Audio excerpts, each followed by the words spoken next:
فجر کا وقت ہوا، علی اکبر کو حکم دیا، اکبر جی بابا، کہا میں نے اپنے باپ کے دور میں دیکھا تھا کہ جب ضرورت پڑتی تھی اذان کی تو ان کے بڑے بیٹے حسن اذان دیتے تھے۔ آج کربلا کے میدان میں تو میرا بڑا بیٹا ہے، جا اکبر اذان دے۔ 3 دن کی پیاس ہے، 7 محرم کو پانی بند ہوا تھا اور تم تو پانی پی پی کے بیٹھے ہو، اس کے باوجود بھی بےتابی ہے۔ جنہوں نے 3 دن سے پانی نہ پیا ان کی پیاس کا عالم کیا ہوگا۔ اکبر اذان پڑھ آئے، جب جانے لگے فرمایا حسین نے میدان کا بھی حال دیکھ لینا، جائزہ لے لینا۔ اذان پڑھی، پڑھنے کے بعد جب نگاہ ڈالی نا، کسی کی ہچکیوں کی آواز کانوں میں آئی۔ جب ہچکیوں کی آواز کانوں میں آئی، نگاہ اٹھا کے دیکھا کوئی پردہ دار خاتون ہے۔ پردہ دار خاتون اپنے دوپٹے سے زمین کو صاف کر رہی ہے۔ حضرت علی اکبر گئے، کہنے لگے مائی اس پردیس میں جنگل میں تیرا کیا کام ہے اور تو کون ہے، کہاں کی رہنے والی ہے؟ کوئی جواب نہ ملا، واپس آ گئے۔ باپ نے پوچھا بیٹا دیکھا میدان؟ جی۔ کیا دیکھا؟ کہا سب کچھ دیکھا لیکن ایک عجیب معاملہ دیکھا۔ کون سا معاملہ؟ ایک خاتون ہے، صفائی کر رہی تھی اپنے دامن سے، اتنا سنا امام کی آنکھیں برسنے لگی اور روئے نا۔ حضرت علی اکبر کہنے لگے بابا کیوں روئے؟ آپ فرمانے لگے اکبر تو جسے خاتون اجنبی کہہ رہا ہے وہ اجنبی خاتون نہیں بلکہ میری ماں سیدہ فاطمہ الزہرا ہے، جو کربلا کے میدان میں اس لیے صفائی کر رہی ہیں اپنے آنچل سے کہ حسین جب زخموں سے چور ہو کے زمین پہ آئے نا تو میرے بیٹے کو کوئی تکلیف نہ ہو۔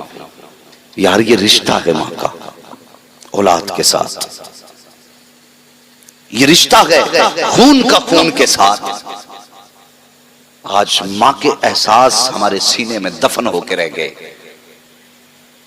اور ان کا احساس دیکھو، میرا بیٹا زمین پہ آئے تو کوئی کنکر نہ چبھے۔ ایک وقت تھا، صبح کا سویرا ہوا، سورج نکلا تو حضرت غر کی بیٹی اچانک بچی تھی، عمر 8 یا 7 سال تھی، ٹہلتے ٹہلتے خیموں کی طرف آ گئی۔ دور سے خیمے دیکھے، بچے ہوتے ہیں نا کچھ عجیب چیز دیکھتے ہیں تو اس کی طرف جاتے ہیں، ہے کیا؟ انہیں اس سے مطلب نہیں کس کا خیمہ ہے۔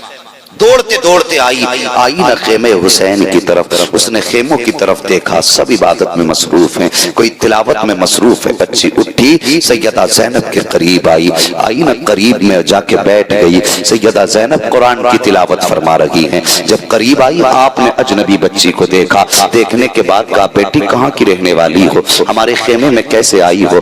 بچی نے اشارہ کر کے کہا مائی وہ جو سامنے خیمے نظر آ رہے ہیں میں اس خیمے میں رہنے والے غر کی بیٹی ہوں، میرا باپ ایک قافلے کا سردار ہے، سپہ سالار ہے فوج کا، میں اس کی بیٹی ہوں۔ اتنا سنا نا، حضرت سیدہ زینب نے مسکرا کے کہنے لگی تب تو ہمارے گھر کی مہمان ہو۔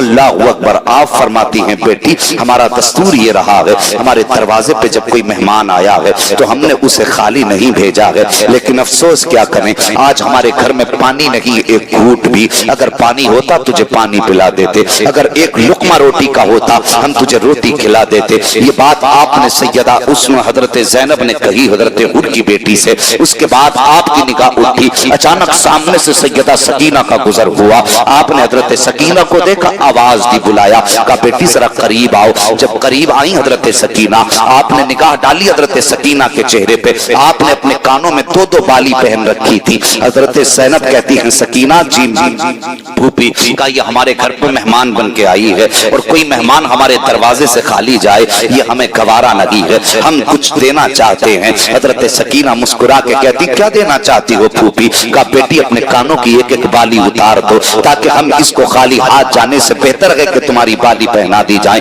حضرت سکینہ نے اپنے کانوں کی بالی اتاری ہے، سیدہ زینب نے غر کی بیٹی کو بالیاں دی ہیں۔ جب بچی واپس جانے لگی اللہ اکبر، تب حضرت زینب نے کہا تھا بیٹی یہ کربلا ہے، کبھی وقت ملے تو ہمارے مدینے آ جانا، تجھے ہم اپنے گھر کا اصول دکھائیں گے، ہم معذرت کے ساتھ تمہیں رخصت کر رہے ہیں، یہاں تمہاری کوئی خدمت نہ کر سکے۔ بچی نے اتنا سنا ہے، اس کو کچھ احساس ہوا اور کچھ نہ ہوا، وہ دوڑ کر کے اپنے خیموں کی طرف چلی گئی ہے۔ ادھر میرے امام نے اللہ اکبر اپنا پہلا خطبہ ارشاد فرمایا ہے۔ خطبے نے حضرت حر کے دل میں اثر کیا ہے، لیکن ڈر رہے تھے جائیں تو کیسے جائیں، اگر ان کو انہوں نے ٹھکرا دیا تو کیا ہوگا، اگر انہوں نے مجھ کو معاف نہ کیا تو کیا ہوگا۔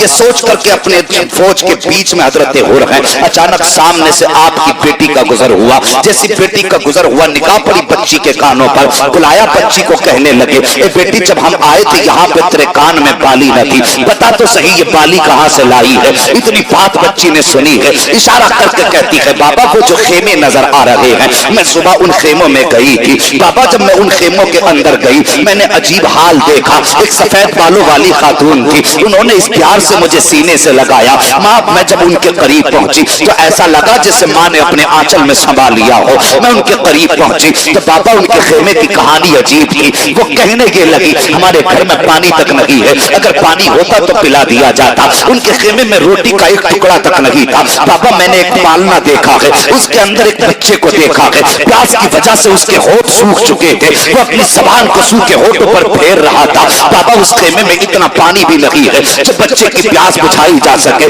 بابا، وہ خیمے والے کتنے اچھے ہیں، جب واپس آنے لگی تو انہوں نے مجھے اپنے گھر کا پتہ بتایا اور کہا تھا کبھی وقت ملے تو ہمارے مدینے آ جانا، وہاں تیری خدمت کر کے غلام ہم تمہاری مہمان نوازی کا حق ادا کریں گے۔ اتنا سننا تھا حضرت حر کی چیخ نکل جاتی ہے، شہزادی کو سینے سے لگایا، فرمایا بیٹی جانتی ہے خیمے کس کے ہیں، وہ کون ہے جنہوں نے تجھے اپنے گھر میں بلا کر کے یہ بالیاں دی تھی، کہا بابا میں تو نہیں جانتی ہوں۔ حضرت حر کی چیخ نکلی، روئے بیٹی کو سینے سے لگایا، کہتے بیٹی آج اس قبیلے کا گناہگار میں ہوں، ان خیمے والوں کو روکنے والا میں ہوں، میں چاہتا ہوں ان سے معافی مانگو، لیکن ہمت جواب دے گئی ہے۔ تب آپ کی بیٹی نے کہا تھا بابا آپ نے پہچانا نہیں ہے، انہیں جانا نہیں ہے، دل سینے سے نکال دیجئے، اور وہ تو اتنے مہربان ہے اگر دشمن کی بیٹی کو وہ بالیاں دے سکتے ہیں تو بابا اداس نہ ہو، جانا تیرا کام ہے، معاف کر دینا یہ زہرا کے لالوں کا کام ہے۔